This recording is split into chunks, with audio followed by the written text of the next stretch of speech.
pendidikan itu harus melahirkan rasa dan budi kan gitu ya. Kan itu yang hilang dari pendidikan kita. Ini problem di dunia pendidikan kita. Sepertinya bukan hanya kita yang menyadari itu, semua orang menyadarinya. Bahwa ternyata guru-guru kita di Indonesia itu tidak ada lulus uji kompetensi guru. Berarti ini urgent nih Pak. Iya Pauli. betul.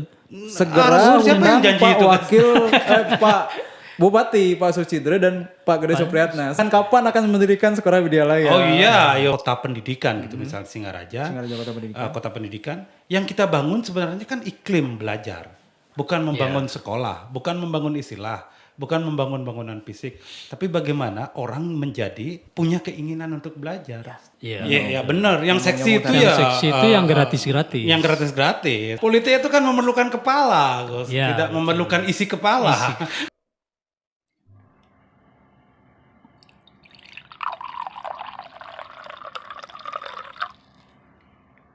Ketemu lagi teman-teman di acara Lolohin Malu. Kali ini kita kedatangan teman istimewa. Bagus Andi Purnomo. Siap ngobrol dengan Sebenarnya siap tidak siap. Gus Andi ini kita memanggilnya Gus Andi dulu mengawali menjadi wartawan.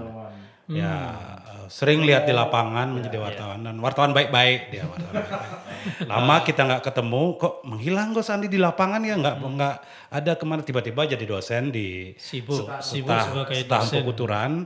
Lama-lama aku dengar juga mendirikan sekolah gitu kan. Oh, Pesat sekali perkembangannya dari kita ini yang udah sejak lama itu jadi wartawan aja terus sampai tua kan ini sudah Memang jadi takdir wartawan kita. jadi dosen pendiri sekolah dan sekolahnya bukan sekolah yang biasa-biasa saja, bukan sekolah yang selama ini umum kita kenal gitu kan. Aku juga bertanya-tanya untuk apa Gus Andi mendirikan sekolah. Orang sekolah swasta itu rontok semua. Karena negeri dibangun di mana-mana terus semua orang diarahkan masuk, semua anak-anak diarahkan masuk ke sekolah negeri. berarti Banyak sekolahnya Gus Andi ini spesial ya. spesialis. Ini coba kita korek nih. Iya, Ini sekolah apa ini, Gus? Kenapa ada sekolah di desa saya sebenarnya? Di desa apa? Di desa Umejero, Kecamatan Busungbiu, Kabupaten. Ya, sebenarnya keinginannya simpel sederhana bagaimana agar yang saya rasakan dulu kalau sekolah Om Yo, pagi jam 5 pagi itu bangun siap-siap, belum ada motor zaman saya. Si jalan Jadi kita masih nunggu mobil angkutan tuh, ya, angkutan dagang pindang. Ya, Zaman nggak enak itu. Zaman kan. nggak enak, Ya. kemudian harus berangkat. Pulangnya kadang kita jalan kaki dari Bengkel karena tidak sampai kalau di kurang dari 5 penumpang bertiga atau berempat di Bengkel ditaruh jalan kaki itu jauh Nggak mau melanjutkan perjalanan angkotnya. nggak mau rugi dia Pak Paulina itu. Kemudian ya oke lah saya jadikan meskipun sekarang udah maju ya ada kendaraan sepeda motor tapi ya sudah dirasakan oleh apa namanya masyarakat di desa Umejero sekolah ini bermanfaat. Apa nama sekolahnya? Oke, namanya Madhyama Widyalaya Jenana Dharma Sastra. Ya. Wih, namanya sudah serem Serem ya? sekali. Iya. Orang bisa takut sekolah ke sini. Nah, Ini nggak sekolah tepat. apa? Bukan serem le, tapi itu religious. Iya.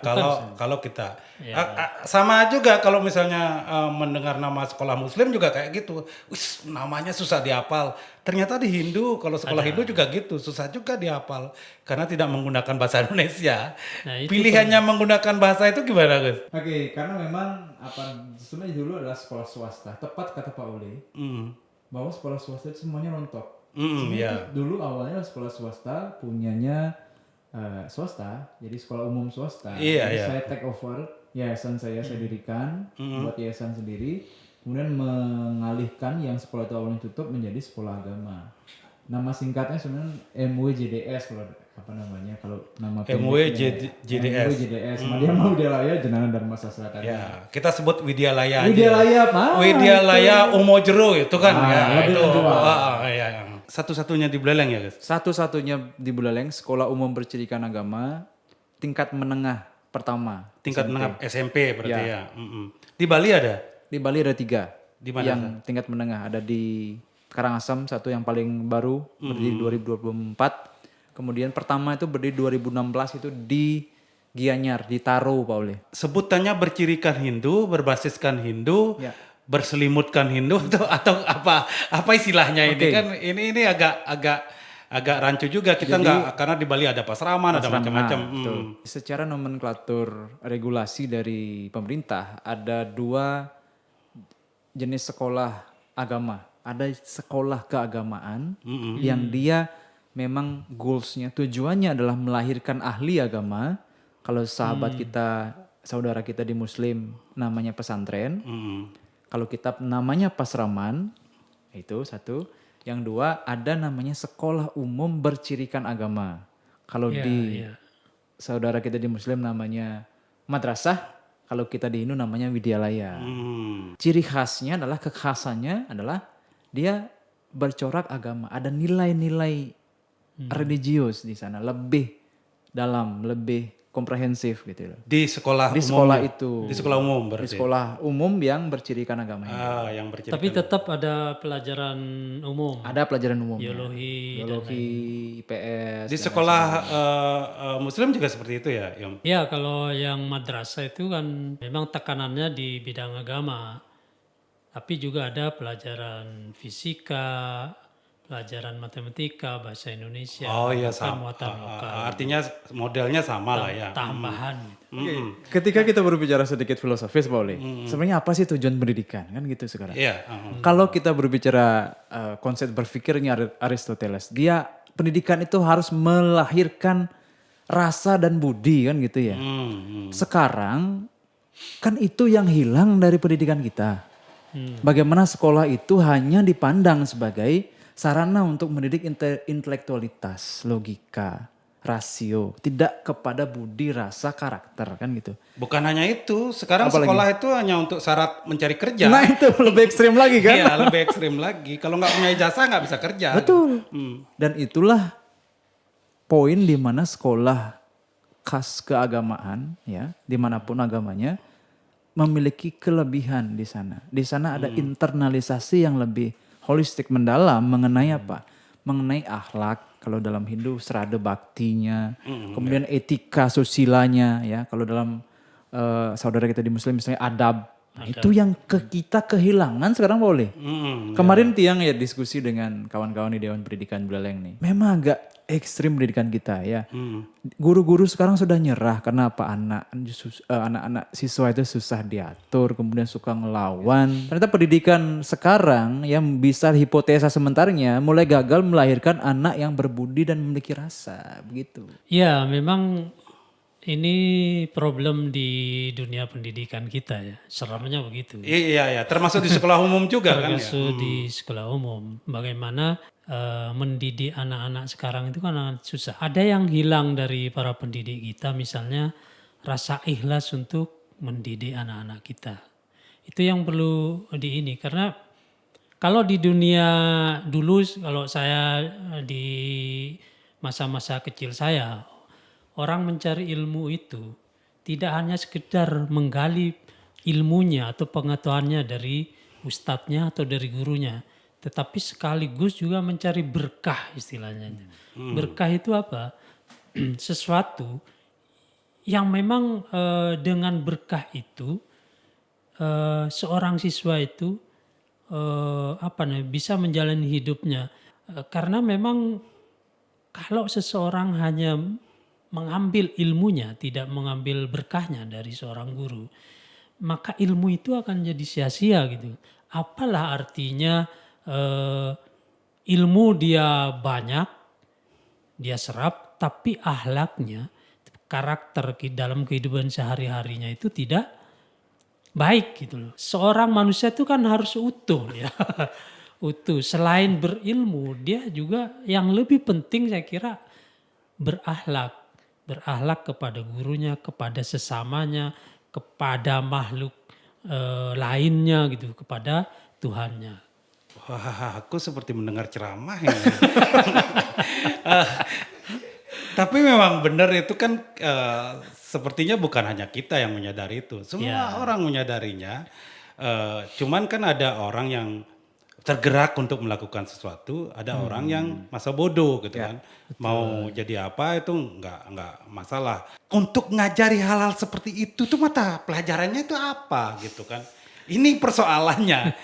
Mungkin karena itu yang menyebabkan ada sekolah-sekolah bercirikan agama. Karena agama kita percaya gitu mengajari hal-hal seperti itu. Begitu Gus ya? Ya, memang agama itu kan ansih bukan hanya teks tapi konteks. Iya.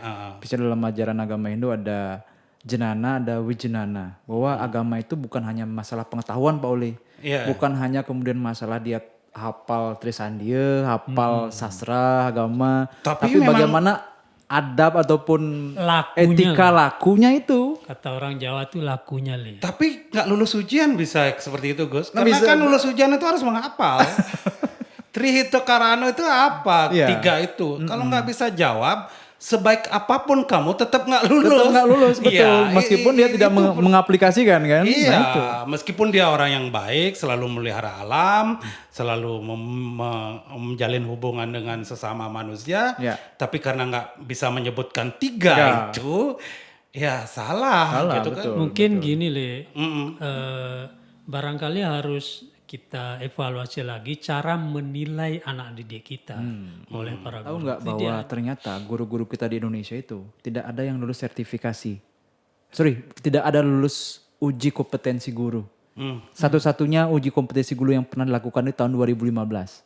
Ternyata sangat sedikit, datanya sangat sedikit guru yang lulus. Dominan guru kita tidak lulus sertifikasi, artinya tidak layak menjadi guru. Itu berdasarkan data ya, sertifikat, ya. data uji Ya. kompetensi guru. Termasuk guru agama, kelemahan guru agama di seluruh agama, Pak Om Yo, bahwa hanya mengajarkan tekstual, ceramah, tidak aktualisasi. Karena agama sebenarnya kan aktualisasi, Pak Oleh.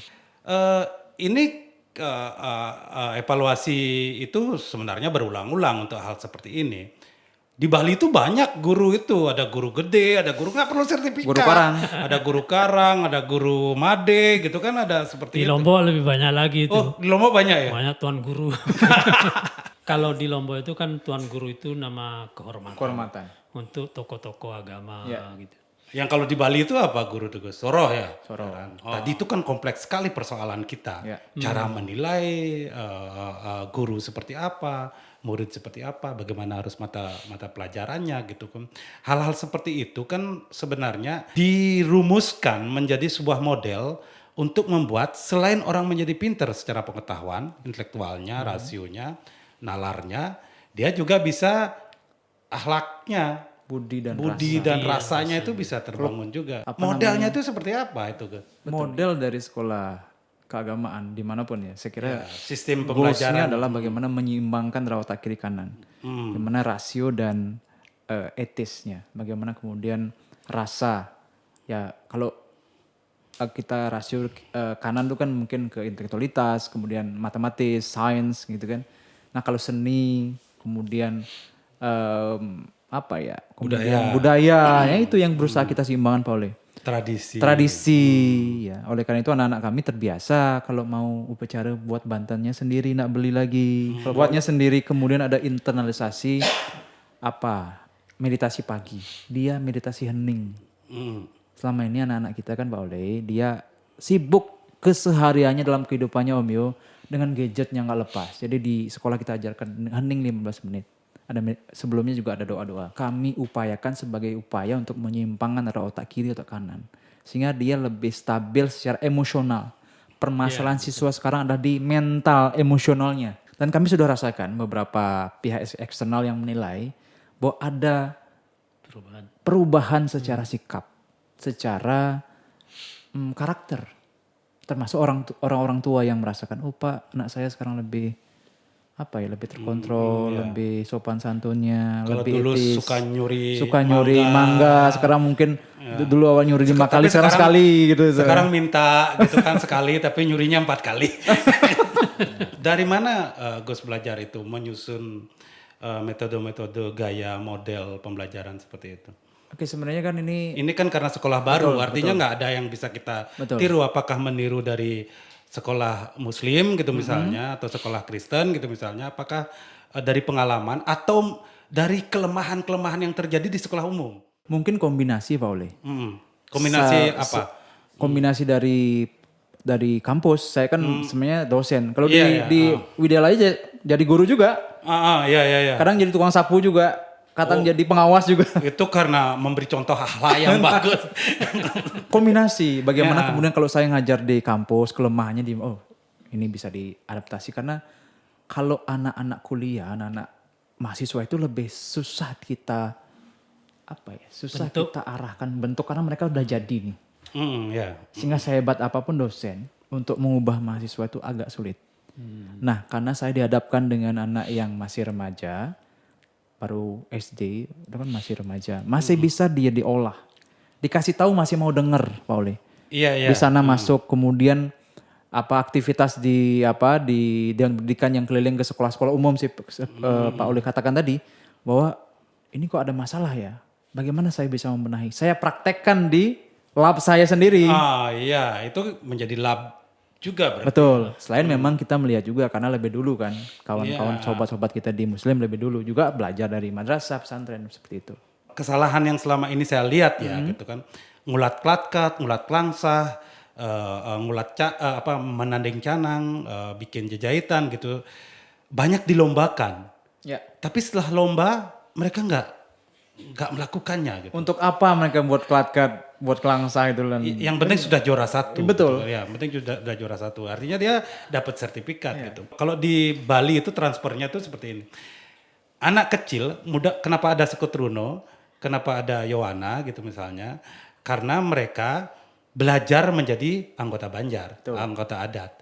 Mereka kalau misalnya ke tempat orang upacara, mereka tidak akan bisa bengong gitu. Kalau ada orang ngulat langsah, atau orang tua tuh biasa, mai do bengong gitu, nih langsah ulat gitu. Terus belajarlah mereka ngulat kelakat, ngulat kelangsah, ngulat keranjang. Semua perangkat upacara itu ditransfer dari upacara orang bekerja itu. Memang orang bekerja, bukan bohongan kayak lomba-lomba itu. Palsu itu yang di lomba-lomba itu kan. Tapi 1-2 itu mungkin ada yang memang benar-benar tahu gitu. Tapi sekarang kan kita membeli kelakat, ada dagang kelakat banyak sekali. Di Beleleng itu ada dagang kelakat, dagang penjor, dagang lengkap dagang lengkap. Iya, lengkap. Itu yang membuat transfer ilmu itu jadi terpotong, jadi terputus. Sepakat Pak Oli bahwa itulah sebenarnya goals kami. Karena kalau model pendidikan sekarang yang menafikan tradisi, nilai-nilai budaya, terus berkembang, kemudian tidak ada sekolah yang punya spesialisasi masalah itu, nanti siapa yang ngayah di pura Pak Oli? Lagi Ya 10-20 tahun, 100 tahun lagi. Cari misalnya. EO. Kan bisa, ngaben itu ada EO-nya juga. Ya.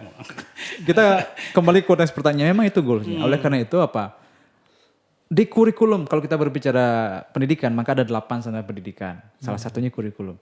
Memang sudah didesain kurikulum itu, anak-anak kami prakteknya ya kalau UPKR namanya mata pelajaran acara agama. Dia memang bukan belajar buku lagi Om Yo. Langsung praktek. Langsung bawa busung, pisau, buah, bunga, langsung praktek. Sehingga anak-anak kami sekarang Pak Oli bisa diadu. Dia sudah bisa buat daksine, pejati, caru dan lain sebagainya. Dan mereka ngerti. Karena mereka belajar secara teks dan konteks. Ya, Kenapa ada Cenang Sari, di sana ada filosofi keseimbangan. Bahwa tidak hanya boleh kita bahagia aja, ada penderitaan, harus seimbang dalam kebahagiaan penderitaan itu. Filosofis kita. Ya, Kalau di Muslim gimana? Ini nggak Sebenarnya ngomong-ngomong asik ini. ya, karena komparasi antara gini, agama ini bagus sebenarnya. Kalau kita dulu ya zaman kecil biasanya sekolah-sekolah agama Di mana kamu sekolah dulu? di Madura. Ya kalau dulu ada kesannya, bahkan di Buleleng ini kan ada sekolah yang bercirikan Islam itu. Ya. Misalnya Muhammadiyah, kemudian kalau di sini Sanawiyah di Kampung Kajanan itu biasanya kesannya gini, orang-orang dulu orang tua itu berusaha mensekolahkan anaknya itu di sekolah-sekolah negeri, Tapi kalau anaknya ini nakal atau apa itu di negeri juga karena perilakunya kurang nih, maka dimasukkan ke madrasah atau ke sekolah-sekolah itu biar dibina betul gitu. Apa fenomena itu nggak terjadi di Widyalaya? Sejauh pengamatan kami sih belum terlihat karena kan Widyalaya itu baru mulai running itu di tahun 2016. Kalau terasa kan udah lama. Dan diferensiasinya perbedaannya adalah bahwa pesantren ataupun sekolah muslim kan ada yang school boarding, mungkin kompleksitas masalahnya akan lebih banyak. Ya. Kalau kita ini belum ada school boarding sehingga mungkin relatif dia case kasusnya akan sama seperti sekolah umum sebenarnya. Tapi Kompleksitas itu masalahnya baru SMP, tingkat SMP ya? tingkat SMP. Apa tidak ada, ini kan kalau pembinaannya hanya 3 tahun di tingkat SMP saja, kelanjutannya itu apa nggak terputus nih? Kalau di teman-teman di Muslim itu di madrasah itu mulai dari SD, madrasah ibtidaiyah, kemudian madrasah sanawiyah 3 tahun, Aliyah. termasuk terakhir di aliyah sebelum nanti ke perguruan tinggi atau ke Universitas Islam negeri gitu. Nah ini apa nggak terputus itu nanti kalau Nah itu harapan kita dari visi-visinya Bupati dan Wakil Bupati terpilih Pak Oleh.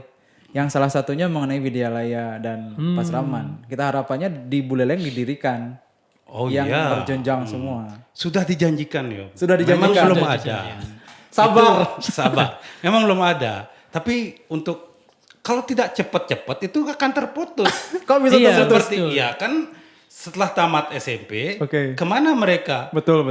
Kalau kalau misalnya mendapatkan sekolah dan guru-guru yang juga secara niat dan keikhlasan itu dan keguruan mereka itu sama seperti di Widyalaya, kan mereka bisa nyambung. Tapi kalau misalnya enggak kan terputus. Berarti ini urgent nih Pak.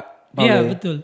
Segera siapa yang undang janji Pak itu, Mas? Wakil Pak Bupati Pak Sucidre dan Pak Gede Supriyatna. Segera undang ke podcast tatkala. Ditanyakan kapan akan mendirikan sekolah Widyalaya. Oh iya, ini Harus tugasnya. Karena gini, biasanya kalau di sekolah-sekolah madrasah itu, kalau anak-anak sudah SD-nya di madrasah ibtidaiyah, dia merasa nggak enak kalau masuk ke sekolah umum.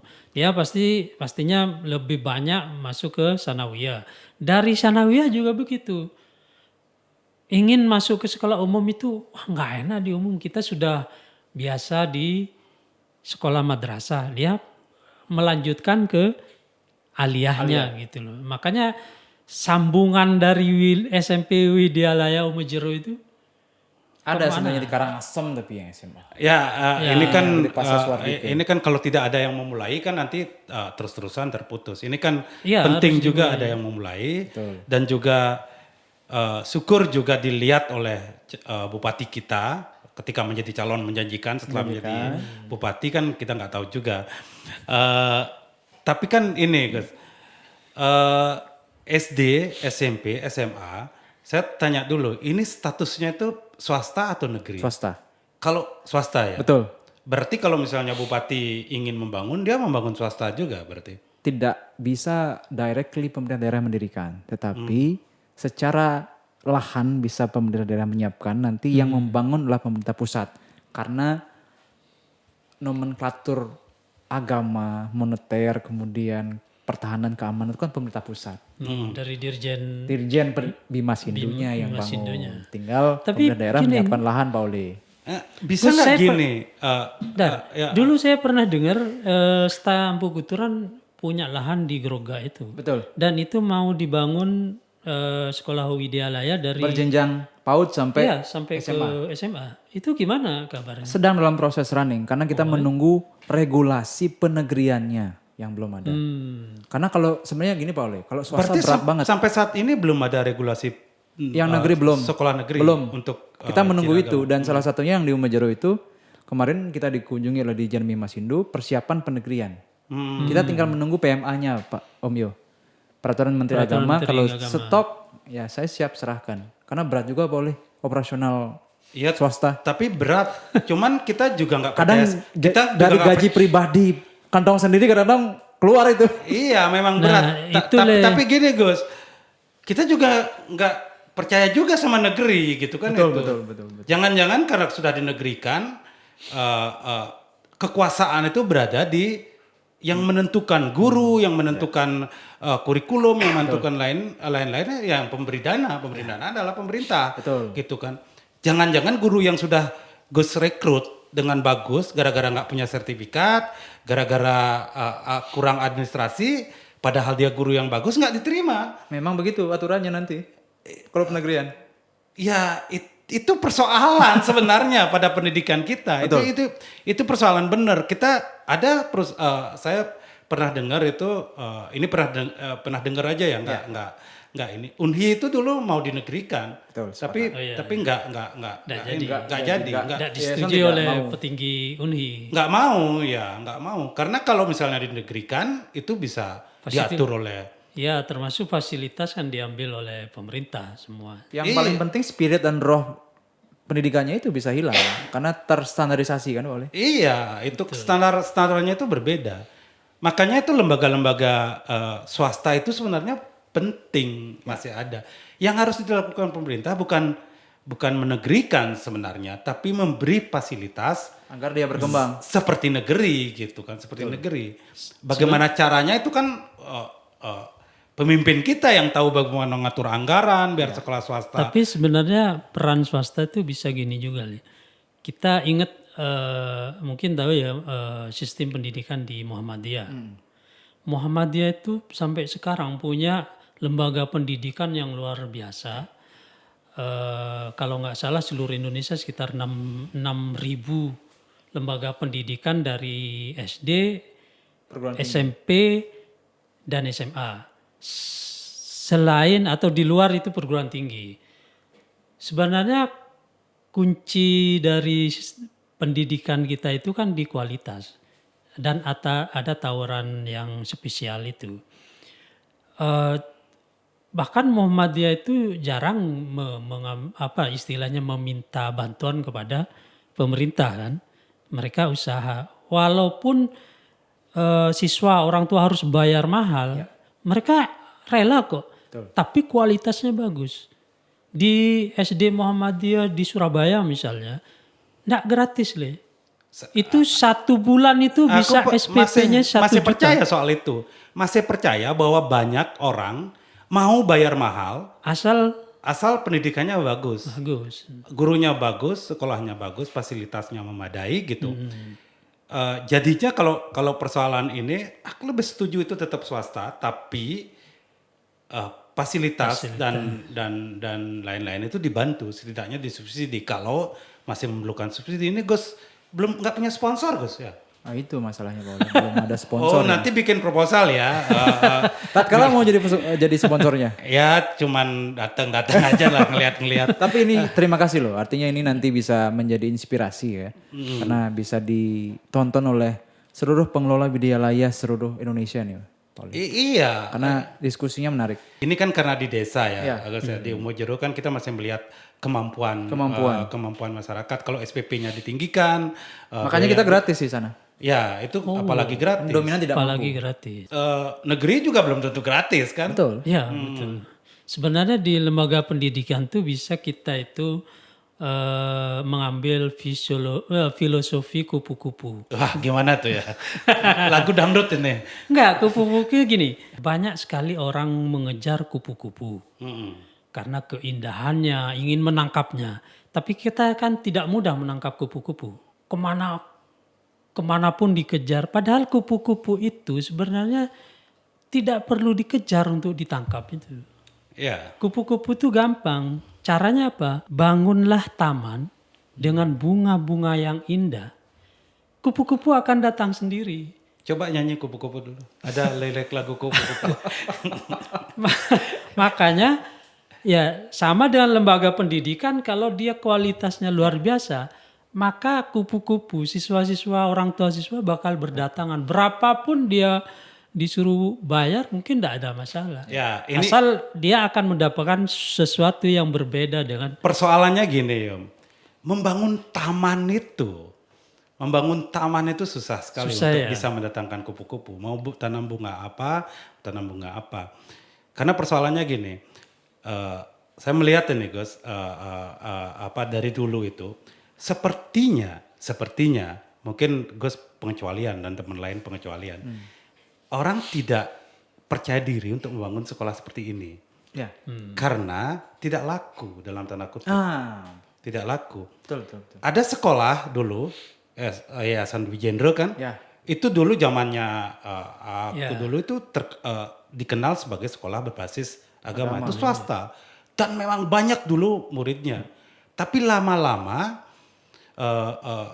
mungkin karena ngapain sekolah di situ, nanti mau jadi pemangku atau mau jadi ini, seakan-akan kalau kita sekolah di situ tugasnya jadi pemangku, jadi tukang banten, jadi sepertinya seperti itu. Makanya sekarang saya nggak dengar lagi Dwi Jendro itu punya tagline yang berbasis agama itu.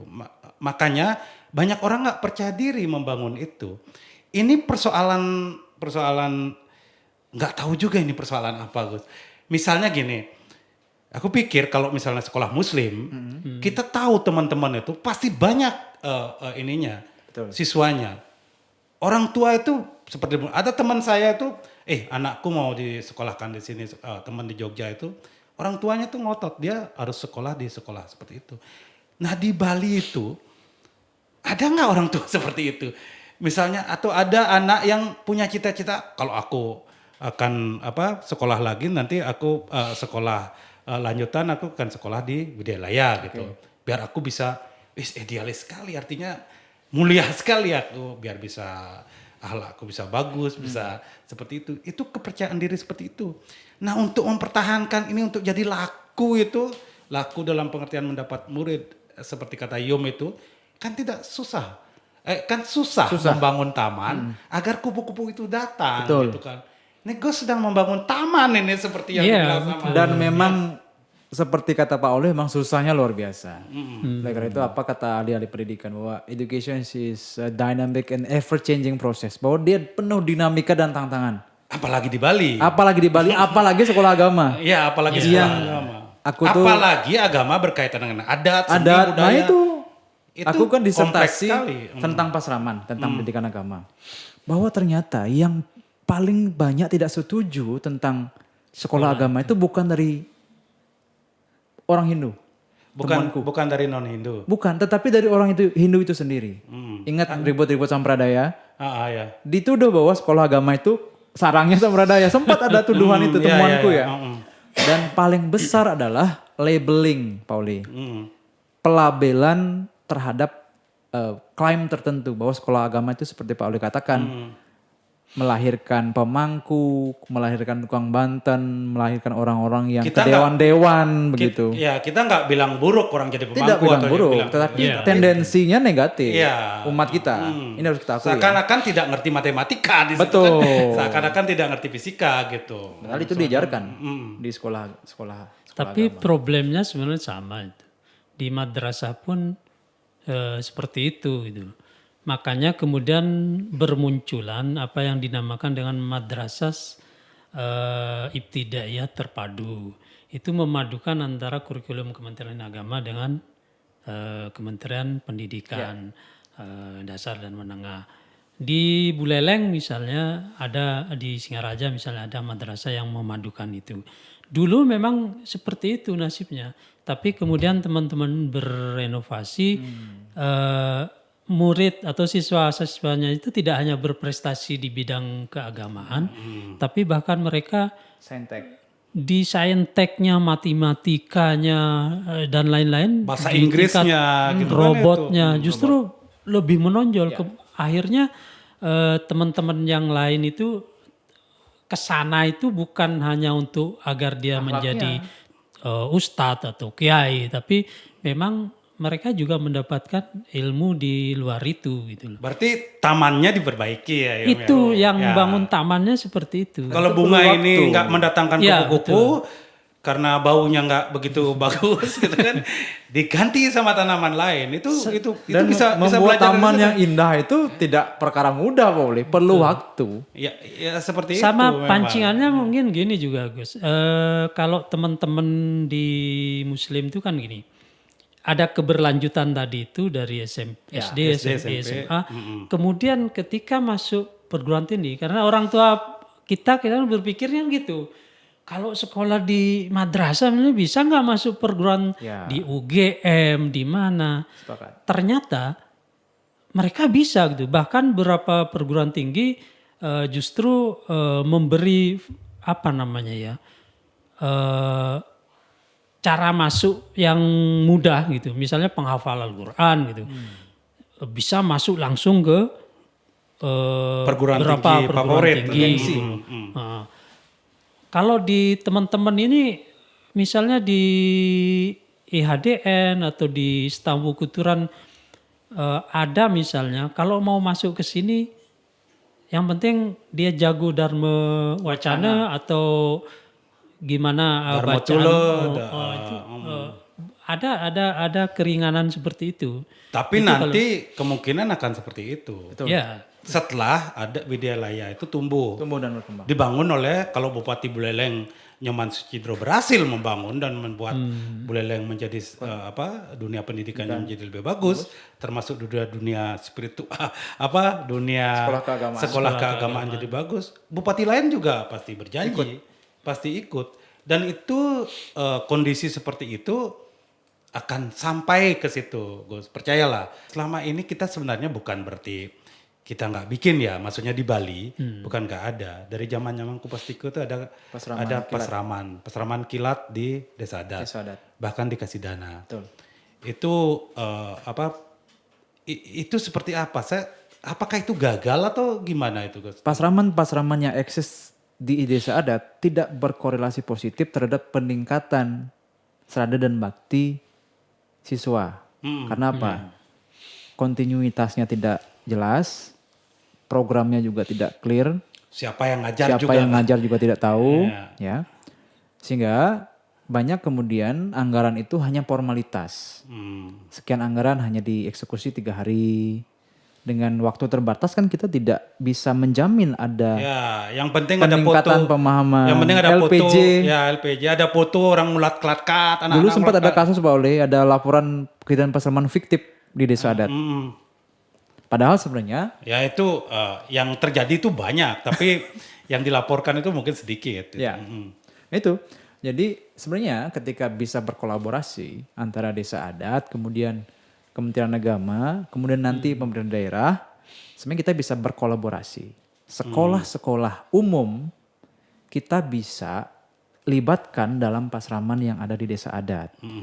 Setiap Sabtu Minggu mereka kan libur. Iya. Di Sabtu Minggu itu kita bisa libatkan dalam konteks pasraman itu sendiri. Dan tidak boleh yang membosankan. Pembelajarannya ceramah, kemudian hanya buat klatkat, hanya buat hal-hal yang kuno lah bagi anak-anak. Coba ajak mereka misalnya berkesenian ya, kemudian dia apa sih bakat minat mereka, belajar agama dengan bermain peran Pak Oli. Iya. Kan menarik. Nah itu tugas kami nanti di Istana Negeri Mukutan untuk mendesain itu. Dibutuhkan adalah kolaborasi antara desa adat yang punya anggaran, kemudian ada pasraman yang sudah terdaftar di Kementerian Agama, ada penyuluh agama, pemerintah daerah yang di Stikpora punya sekolah-sekolah umum, ini bisa kita kolaborasikan. Itu Sehingga tidak parsial. Istilah pasraman juga bukan istilahnya ya. Pasraman yang di desa adat itu, apakah yang di luar itu boleh orang bikin pasraman, Gus? Boleh saja. Ada itu. Kan dia pasraman itu kan boleh formal, non formal boleh. Yang formal berarti dia harus mendaftarkan, kemudian dia harus regulasinya harus dibuat. Kalau non formal tuh misalnya nih, tatkala buat pasraman bisa. Ini komunitas Mahima ini pasraman. Pasraman, aturan guron. Aliran kepercayaan. Iya, artinya gitu. Selama ini kita hanya sibuk pada istilah-istilah. Sibuk pada istilah-istilah. Ya, Lupa pada esensi. Lupa pada esensinya. Sebenarnya apa yang kita lakukan? Apa yang kita inginkan gitu? Sebenarnya kalau ngomongin pendidikan, kalau kita ngomongin kota pendidikan gitu, misalnya Singaraja Kota Pendidikan. kota pendidikan, yang kita bangun sebenarnya kan iklim belajar, bukan membangun sekolah, bukan membangun istilah, bukan membangun bangunan fisik, tapi bagaimana orang menjadi punya keinginan untuk belajar terus menerus, dimanapun itu, di cafe shop atau di kedai, di komunitas-komunitas seperti ini, orang keingin itu sebenarnya tumbuhkan. Tapi kita sering mendengar bahwa kita ribut soal kita harus membangun ini, harus membangun itu, terus sibuk juga pada istilah-istilah. Ini kita bangun apa? Ini kita apakah ini enggak penting itu apakah istilahnya pasraman, pesantren atau pesantian, itu enggak penting istilahnya, tapi sistemnya itu bagus. Iklim belajar tadi. Iklim belajar Pak Ole itu. tadi itu. Iya. Nah, saya dengar tadi Tahampu Kuturan itu bikin apa, Gus? Nanti modelnya itu seperti apa? Kita buat kurikulum yang iklim belajarnya menyenangkan bagi anak-anak. Kesalahan sekolah-sekolah kita selama ini adalah gagal mewujudkan iklim belajar yang menyenangkan. Oleh karena itu Pak Ole, anak-anak kita kalau ngomong sekolah tuh mereka malas. Kalau anak-anak libur sekolah, kenapa mereka senang? Iya, iya. Kan? Kita juga senang. Kita, Karena saya dulu juga senang ya. Iya. Berarti sekolah kita gagal mewujudkan iklim yang menyenangkan. Kenapa mahasiswa-mahasiswa saya senang sekali ke Mahima, senang sekali ke Tatkala? Karena mereka merasakan iklim belajar itu. Iya, itu. Kadang saya ajak kuliah itu berat sekali mereka kuliah. Artinya kampus harus meniru model iklim yang diterapkan di Mahima. Nah, termasuk juga kan kalau sekolah umum itu kan sudah seperti itulah, oke lah ya. Tapi kan sekolah agama, bercirikan agama, sebenarnya bisa dilakukan dengan cara seperti itu gitu. Artinya mereka kalau upacara di sekolah atau upacara di desa gitu misalnya, ada upacara telu bulanan, ngaben, pernikahan gitu. Mereka bisa belajar ke tempat itu. Betul. Bisa belajar ke tempat itu. Mereka bisa belajar ke kebun gitu misalnya, itu. Ini persoalan kita kembali ngomong jadinya merdeka belajar jadinya, tapi kalau itu kan lagi kita ngomongin istilah gitu kan. Betul. Ya istilahnya merdeka belajar tapi nggak merdeka-merdeka gitu kan seperti itu. Artinya ya seperti itu. Nah apa yang sekarang harus dilakukan pemerintah? Aku lebih suka pemerintah itu lebih mengembalikan kepada filosofi pendidikan. Dimana sekarang filosofi pendidikan kita kan mulai tidak jelas. Ya mulai ke barat-baratan, menurut barat juga gagal. Iya, iya. Harusnya ya kita kembali pada filosofi pendidikan yang dibangun oleh Ki Hajar Dewantara. Saya spirit dari Ki Hajar Dewantara kan spirit filosofi pendidikan humanistik. Mengembalikan jati diri manusia sebagai manusia yang punya rasa, punya punya bakat minat sendiri, punya rasa sendiri, punya cita-cita sendiri, punya skill sendiri. Sekarang Pak Ole, sekolah kita mengapresiasi nggak misalnya siswa yang suka berpuisi? Jarang sekali. Suka seni kan? Dia pasti punya kelemahan di aspek lain. Yeah. Sudah diklaim bahwa dia siswa gagal. Selalu kita melihat perspektif kesuksesan siswa pada satu aspek. Hanya pada satu aspek. Filosofinya kan seperti ini. Kalau ada binatang, ada harimau, ada ikan, ada monyet. Disuruh lomba panjat pohon. Siapa yang menang? Hanya monyet. Iya. Kan itu sebenarnya, itu yang berusaha, yang harusnya diupayakan oleh pemerintah mengembalikan jati diri pendidikan. Bahwa sejatinya pendidikan itu adalah humanistik, mengembalikan pada bakat minat siswa, keinginan siswa itu yang disiapkan. Misalnya dia suka seni, harus disiapkan itu sarana prasarana yang seni. Jangan hanya buat lab fisika aja, lab kimia aja, harus lab seninya dibuat. Kan itu boleh, sepakat nggak? Sangat sepakat. Makanya saya kritik Stah itu nggak punya stick kesenian. Makanya sekarang bangun itu. Sekarang kan bangun kan? Iya, sekarang kan membangun. Dulu itu Tidak punya dulu. di Undiksa juga ada lab kedokteran itu bagus sekali gitu kan. Tapi nggak ada lab ini Seni. galeri kesenian yang Galeri bagus kesenian. itu nggak ada. Jadi buat di halaman akhirnya studio ya? untuk melukis nggak ada gitu. Tempat pementasan teater nggak ada yang bagus. Tapi kalau misalnya lab, kalau ngomongin lab fisika, lab paling mahal kedokteran, alatnya. wah itu harus ini pakai AC, dan nggak sembarang orang boleh masuk. Itu kan ini persoalan-persoalan ketidakadilan seperti misalnya Gus bilang tadi, kalau ada 1 orang atau 2 orang yang suka puisi di satu sekolah, tidak ada yang pedulikan gitu. Makanya komunitas-komunitas seni itu di luar itu harus ada yang untuk menampung anak-anak seperti itu. Om Yo pasti sepakat. Nanti silakan tanggapi. Kadang bantuan ataupun arah kebijakan yang mengarah pada human manusia, salah satunya pendidikan, itu kadang kurang seksi di politik. Iya. Iya, benar. Yang seksi itu Yang ya. seksi itu yang gratis-gratis. Yang gratis-gratis. Kalau yang menyangkut filosofi dan nilai-nilai itu agak kurang memang. Ya tidak ada nilai jualnya. Politik itu kan memerlukan kepala, Gus. Ya, Tidak memerlukan isi kepala. Election ya.